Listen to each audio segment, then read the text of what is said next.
Fala, meus queridos, tudo bem com vocês? Aqui é o professor Lucas e hoje nós vamos falar um pouquinho aí das teorias evolutivas. Vem comigo. Bom, como é possível que animais de grupos diferentes possuam tantas características em comum? É simples, eles estão adaptados ao ambiente em que vivem. Como assim, professor? Aqui eu trouxe dois exemplos para explicar isso para vocês. Nós temos aqui a Cecília, que é um anfíbio, e aqui nós temos a cobra de duas cabeças, ou anfisbena, que é um réptil.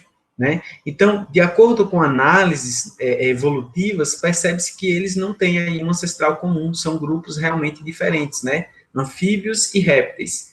Mas eles apresentam uma série de características que são semelhantes, mas devidos a essas adaptações ao ambiente em que eles vivem, ok? Então, no caso, eles apresentam aí corpo cilíndrico e curto, cabeça arredondada e olhos pequenos, porque são animais que vivem abaixo do solo, são animais subterrâneos, ok? Bom, de acordo com a evolução, a adaptação, ela envolve, então, características, deixa eu ligar aqui minha canetinha, características relacionadas à sobrevivência e ao sucesso reprodutivo dos organismos. Ok, justamente esses dois grupos de animais apresentam características que favorecem as sobrevivências deles, no ambiente, bem como aí ao sucesso reprodutivo. Tranquilo, né? Bom, aqui eu trago a primeira teoria evolutiva aí dos seres vivos. Ela foi proposta por Jean-Baptiste Lamarck e ela traz aí, a explicação de como ocorreu a evolução dos seres vivos através da lei do uso e desuso e a lei da transmissão dos caracteres adquiridos. Vamos entender, gente, através dessas imagens aí. Bom, de acordo com Lamarck, as girafas ancestrais, elas provavelmente tinham pescoços curtos. Beleza. Para alcançar as folhagens das folhas de que se alimentavam, tinham que esticar o pescoço. Ok, vai prestando atenção aí. Pelo fato de esticarem sempre o pescoço, para atingir a folhagem das árvores, o pescoço alongou-se. Bom, essa característica adquirida, é uma característica nova, ela era então transmitida aos seus descendentes. Legal. Bom, finalmente, o contínuo esticamento do pescoço deu origem às girafas atuais.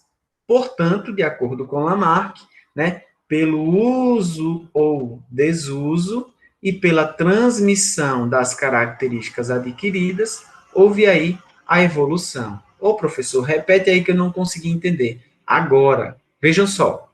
Lamarck disse que as primeiras girafas, todas elas apresentavam o mesmo comprimento de pescoço, que era curto, tá? Então, nós tínhamos aí girafas de pescoços curtos.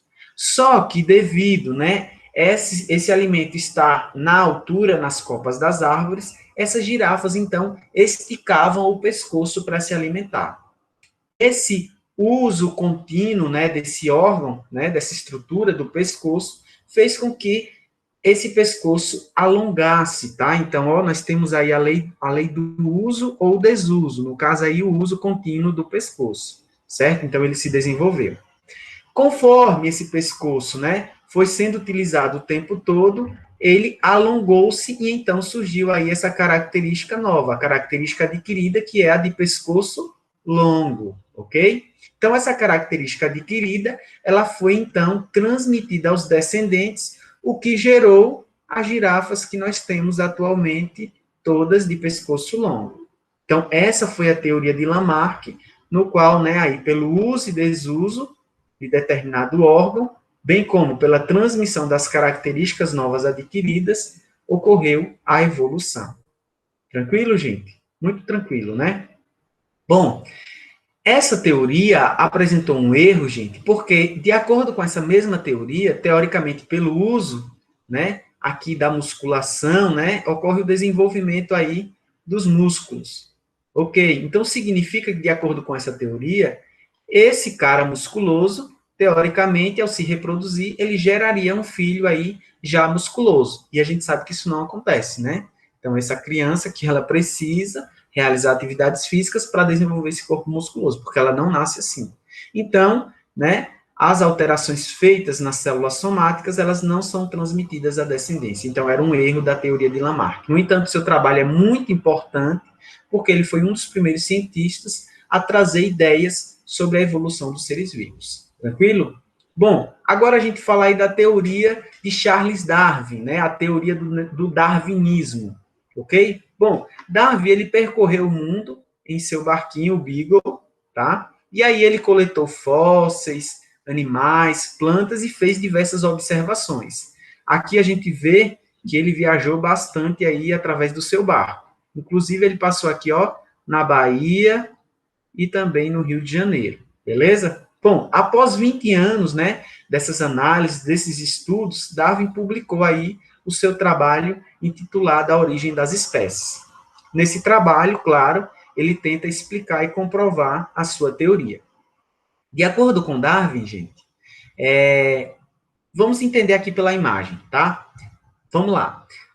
De acordo com Darwin, então, as girafas ancestrais, certo? Elas provavelmente apresentavam pescoços de comprimento variável, ou seja, nós temos girafas de pescoço curto, girafas de pescoço médio e girafas de pescoço mais longo, certo? Essas variações, elas eram hereditárias, ou seja, eram características que eram transmissíveis aos descendentes através da reprodução. Tranquilo? Bom, de acordo com Darwin, a competição e a seleção natural, ó, gente, muito importante aqui, ó, seleção natural, levaram à sobrevivência dos descendentes de pescoços longos, uma vez que essa era a característica mais vantajosa, já que se alimentavam, né, de folhas em ambientes altos, né, nas copas das árvores. Ok, gente?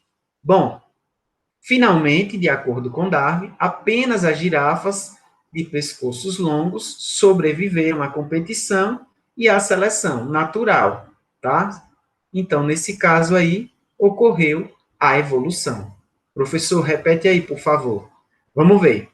De acordo com Darwin, né, nós tínhamos girafas inicialmente de pescoços de comprimentos variáveis, pescoços curtos, médios e um pouco mais longos, e essas características elas eram transmitidas aos descendentes.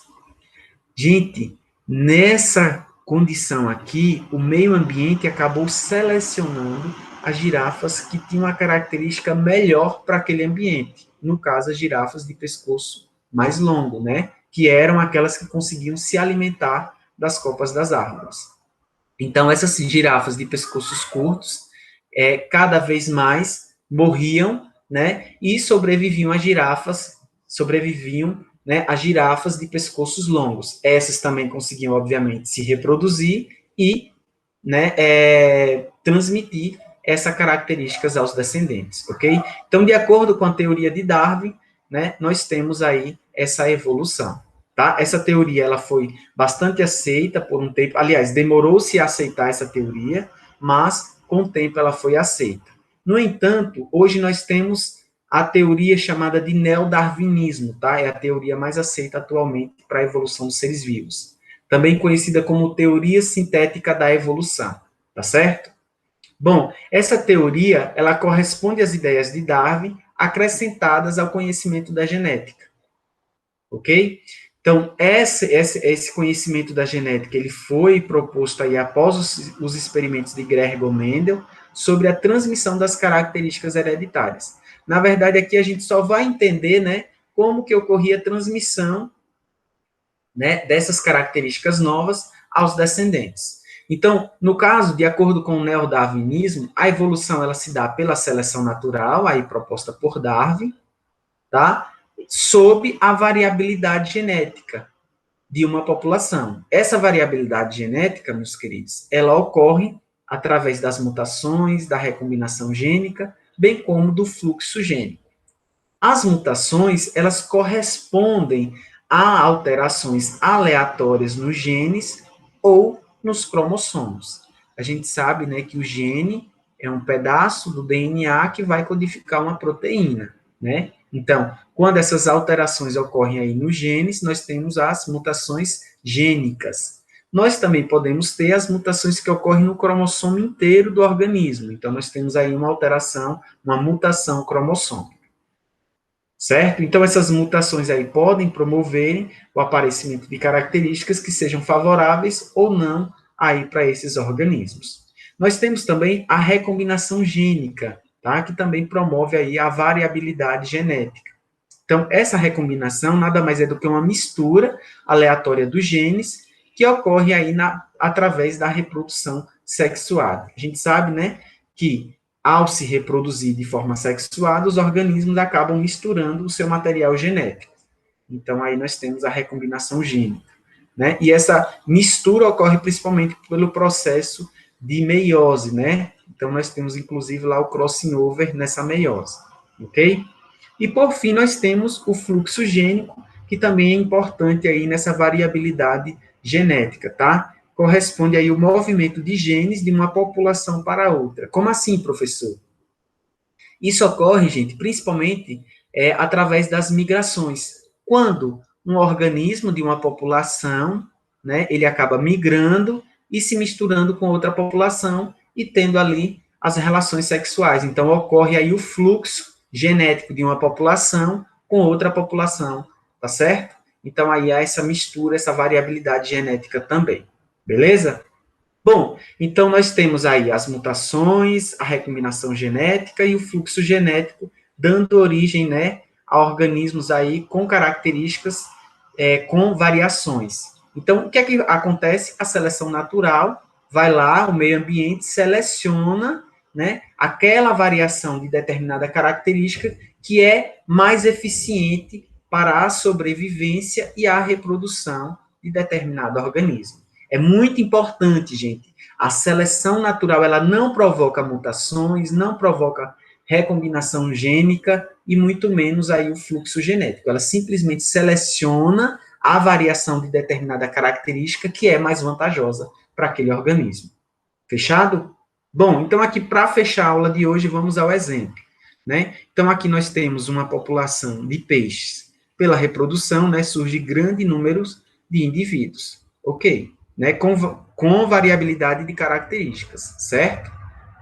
Bom, nem todos esses chegam à idade reprodutiva, alguns vão morrendo aí antes mesmo de atingir a vida adulta, ok?